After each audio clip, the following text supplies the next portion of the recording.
मौलाना और जवान लड़की। एक बार लड़की ने मौलाना साहब से कहा कि एक बात पूछूं। मौलाना साहब ने फरमाया, बोलो बेटी, क्या बात है। लड़की ने कहा, हमारे समाज में लड़कों को हर तरह की आज़ादी होती है, वो कुछ भी करें, कहीं भी जाएं, उस पर कोई ख़ास रोक टोक नहीं होती। इसके बरक्स लड़कियों को बात बात पर रोका जाता है, ये मत करो, यहाँ मत जाओ, जल्दी आ जाओ। ये सुनकर मौलाना साहब मुस्कुराए और फरमाया, बेटी, आपने कभी लोहे की दुकान के बाहर लोहे के गोदाम में लोहे की चीज़ें पड़ी देखी हैं? ये गोदाम में सर्दी गर्मी बरसात दिन रात इसी पड़ी रहती है, इसके बावजूद उनका कुछ नहीं बिगड़ता और उनकी कीमत पर भी कोई असर नहीं पड़ता।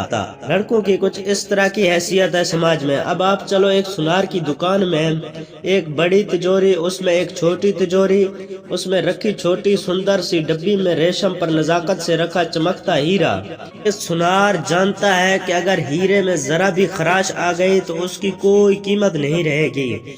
इस्लाम में बेटियों की अहमियत भी कुछ इसी तरह की है।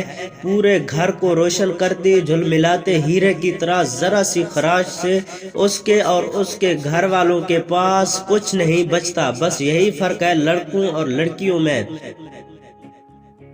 पूरी मजलिस में खामोशी छा गई। उस बेटी के साथ पूरी मजलिस की नमी साफ साफ बता रही थी लोहे और हीरे में फ़र्क।